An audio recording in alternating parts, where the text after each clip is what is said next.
성경 용어 개념 정리. 바울이 독사에 물린 것을 어떻게 볼 것인가?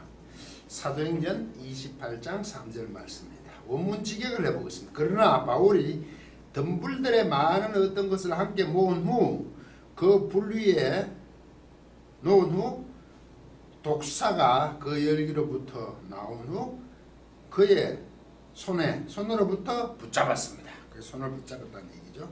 한글 번역. 바울이 나무 한 묶음을 거두어 불에 넣으니 뜨거움으로 말미암아 독사가 나와 그의 손을 물고 있는지라. 본문 구절은 사도 바울이 유라굴라 광풍을 만나 14일을 바다를 떠다니다가 이탈리아 반도 아래 시실리 섬 및 멜리데 섬에 도착한 후 그 토인들 원주민들이 특별한 환대를 받습니다. 환대를 합니다. 그리고 비가 오고 날이 차서 불을 피우게 되죠. 이때 바울이 불을 피운 곳 위에 나무 묶음을 넣으니 뜨거움 때문에 나온 독사가 손에 물었다는 상황입니다.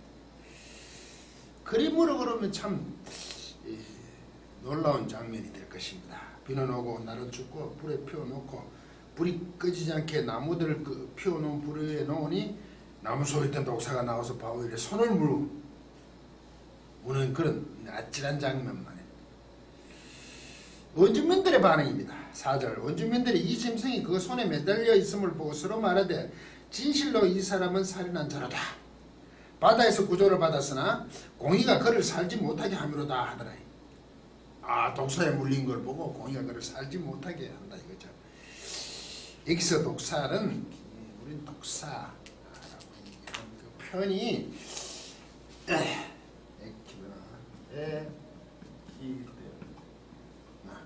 이거는 뒤에 가면 세리온을 하거든.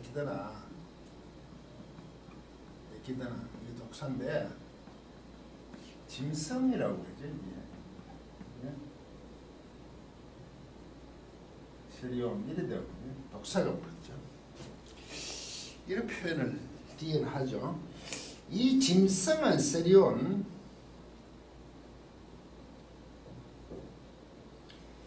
야생동물. 이게 야생 들짐승에 해당되지. 들짐승. 독사. 사나움을 나타내고 인간과 적대적인 표현으로 세리온을 사용합니다. 즉 이게 구원론적으로 말하면 성도들의 구원론적으로는 보면 대식자입니다. 성경이 그렇게 언급을 많이 한다. 짐승이라고 했습니다. 이 사람은 살인한 자. 바다에서 구조를 받았으나 구조받았다는 것은 안전하게 살려졌으나 디케 공의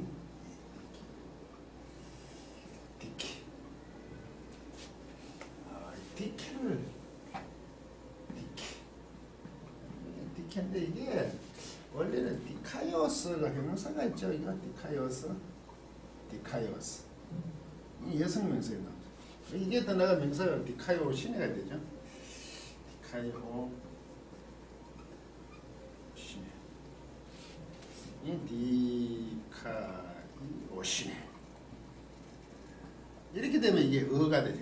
이거는 형용사로 어로운 명사, 남성이 어로운 옷이니까 어로운이 형용사 어로운. 이건 어가 되죠. 디카이오시. 하나님이. 디케는 완전 여성명사 짧게 쓰죠. 그를 살지 못하게 한다. 그 원주민들의 입장에서 보면 바울은 반드시 살인자였다. 그죠? 반드시 죽어야 할 사람이라는 것입니다. 근데 이 사람들이 이 디케를 근거로 한다는 거죠. 원주민들이. 그 당시에 이제 정의에 가깝겠죠. 하나님을 받아들여 복음을 받았으면 이게 어쪽의 내용이지만 아마도 그들의 관점이죠. 디케. 근데 지금 누가는 이 상황을 하나님 입장에서 좀 기록하는 게 강하다 이거죠.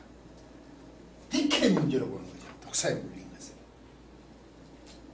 그리고 사도 바울의 반응입니다. 5절. 바울이 그 짐승을 불에 떨어버리면 조금도 상함이 없더라. 이게 짐승이 나와요. 짐승. 독사에 물렸는데 누가가 그 다음에 바울이 어떻게 하냐. 짐승, 들짐승, 세리오니를 표현을 한단 말이죠. 아무 상함이 없더라. 그리고 재밌는 표현은 맨 원분에 운이 그러므로 진실로거든요. 이거 번역을 안 하는데 아니 독사가 물려있는데 때려 불에 때렸는데 그러므로 진실로 아무 상함이 없다니 멀쩡하다죠. 바울은 그 짐승을 불속으로 떨어버리죠. 그 결과는 조금도 상함이 없더라. 하나도 나쁜 것을 당하지 않았다. 상함이 카코스 당하지 않았어. 나쁜 거 아무 해함이 없다네. 나쁜 것을 당하지 않다. 독사가 부른데도 아무 별 반응이 없다. 사도 바울 굉장히 시크한 모습 같죠. 우리가 그 독사에 물렸으면 난리가 날 텐데 툭 털어버려 불을 그냥 누가가 기록하는 관점이 굉장히 하나님 편에서 지금 정확하게 얘기하고 싶은 거죠. 사도 바울 역시 그게 아무 문제가 안 돼요. 그게 문제, 죽음의 문제와 관계없다고 생각하는 거죠. 그리고 원주민들의 반응입니다. 6절. 그들은 그가 붙든지 혹은 갑자기 쓰러져 죽는 것을 기다렸다가 오래 기다려도 그에게 아무 이상 없음을 보고 돌이켜 생각합니다. 방향을 탁 돌린다는 거죠. 이때 메타발로를 쓰는 것은 방향을 싹 바꾸는 거죠. 아, 아니구나. 말하되 그를 신이라 하더라. 사도 바울은요 이런 표현을 해요. 엘레곤 이게 미알료 과거를 써서 계속 신이라 하거든. 미가니까. 그런데 말하고 있죠. 뭐라고 하냐면 아우톤이죠. 아우톤, 에나이, 세온 이래 되거든. 아우톤 그가 목적격이면 이게 부정사거든. 이다. 현재 부정사. 세온 신. 정관석 없죠? 하나님이 아니죠. 신. 그들이 하는 거지. 그가 신으로 있다. 아무 변화하니까 방향을 싹 돌라서 카타팔로에서 와, 저 사람은 신이구나 이렇게 한단 말이에요. 그들이 보는 눈은 정확히 했겠죠. 원주민들이 그 독사에 물리면 죽는다는 걸 알았죠. 그런데 시크하잖아. 툭 때려버려 끝내는 거죠. 참 이 장면을 저는 그림으로 그렸으면 좋겠습니다. 병풍처럼 화폭에 순서대로 담아도 아주 멋있을 것 같습니다. 그 장면은 비가 오면서 으스스한 날에 불을 피워놓고 나무들을 넣는 손에 독사가 물려있는데 무덤덤한 바울과 그것을 보고 경악하는 원주민들의 모습을 함께하는 장면 말입니다. 정말 시크한 바울 툭 틀어버려요. 그런데 원주민들, 토인들은 경악하는 모습 몇 장면 나눠보고 그랬으면 참 멋있을 텐데. 그리고 섬에서 제일 높은 사람은 보블리오, 로마식 이름입니다. 그러니까 높은 사람이니까 아마 로마에서 파괴된, 안 그러면 거기 있는 사람들이 행정장관이겠죠? 우리 예전엔 총독, 나라 개념이면 총독인데 성 개념이니까 이제 장관 정도가 사흘이나 환대를 합니다. 그의 부친이 열병과 이질에 걸린 것을 기도하고 안사에 고치니 섬의 모든 병든 사람이 와서 치료를 받습니다. 사흘이나 환대를 해요. 신이다. 아우톤의 나이 세온. 그건 신이다. 그리고 10절 후 한내로 우리를 대접하고 떠날 때 우리 설 것을 배에 실었더라. 여기에 후한내로 우리를 대접한다는 거는요 맞습니다. 근데 이게 티마오 동사 티마오 동사를 씁니다. 이게 팀에 이게 명예와 관계되는 거거든요. 사실은 이거는 명예롭게 하다는 겁니다. 후한내로 번역인데 그것은 아주 존중의 표현이죠. 극진의 표현입니다.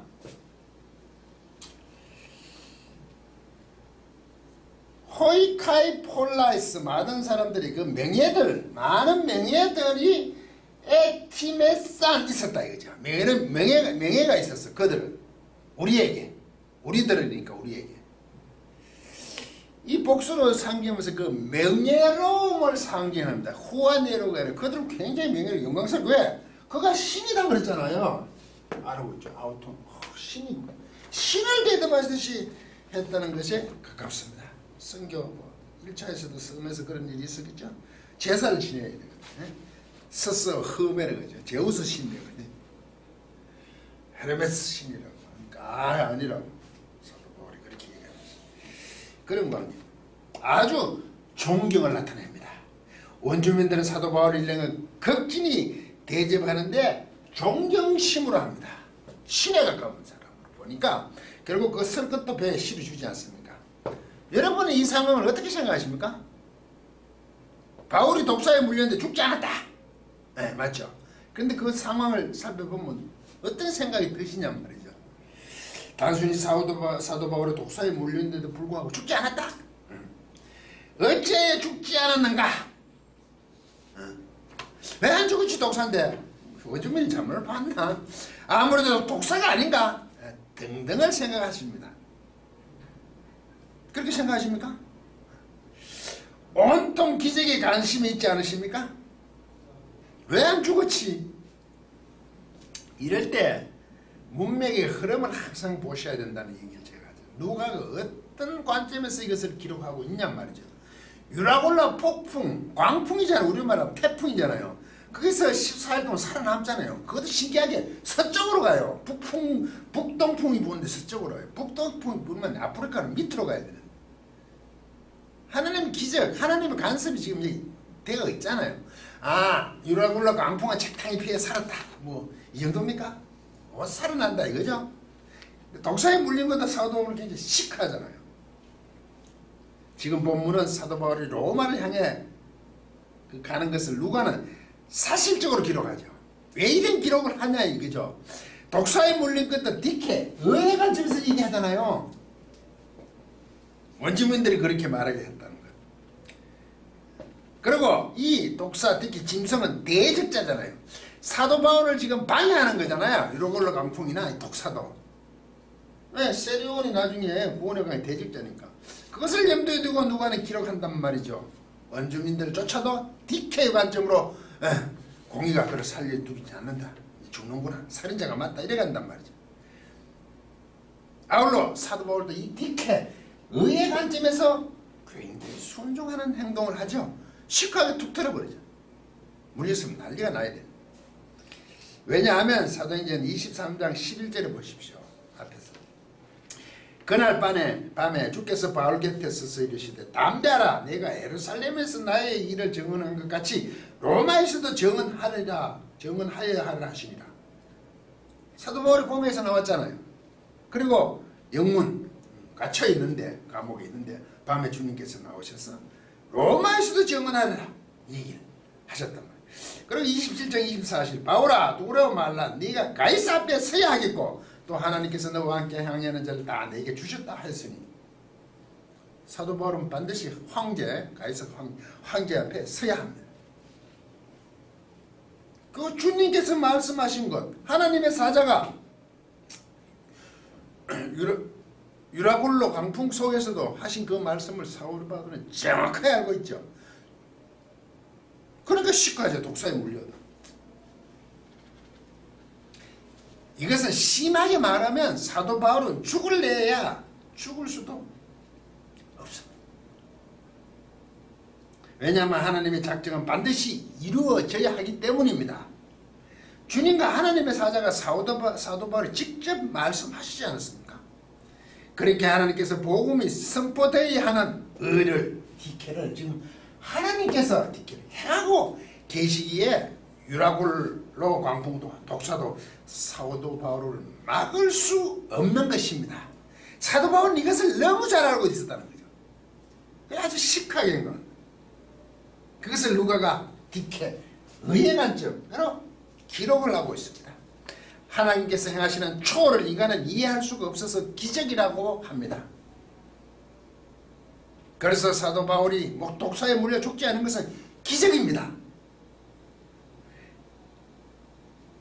문제는 성경의 이러한 상황들을 성도들이 어떻게 보냐는 것입니다. 하나님이 하시고자 하는 그 일 앞에는 천하 만물이 순종할 수밖에 없다는 거죠. 막을 수 없다는 겁니다. 그 관점이 디카이오신의 이 하나님의 공의를 드러내신 이게 공의를 드러내면 심판과 관계있죠. 미시바또 우체타카 의와 공법. 아브라함 17장 창세기 언급합니다. 의와 공도를 행하게 하는 거예요. 그 앞에는 세상이 어찌할 수가 없다는 얘기를 하고 있는 겁니다. 지금 단순하게 독사에 물려도 죽지 않는 것으로 적용하면 곤란합니다. 그럼 죽습니다. 물리면. 그렇다고 성도가 절체절명의 위기 상황 속에서 하나님께 구하지 말라는 것은 절대 아닙니다. 당연히 간절히 기도해야 합니다. 하나님의 뒷에 의를 생각하면서 말입니다. 왜냐하면 기도는 자녀의 특권이기 때문입니다. 그런데 그 자신이 지금 되어가는 것이 하나님이 공의에 행하심에 합당한냐의 문제는 검게 달려있다는 거죠. 그렇지만 우리는 그것을 모르니까 지금 자신이 처한 그 힘들고 어려운 상황 속에서도 하나님께 기도할 수밖에 없다는 거죠. 그분의 긍휼하심을 바라는 것이 성도이기 때문입니다. 끝까지 강의를 들어주셔서 고맙습니다.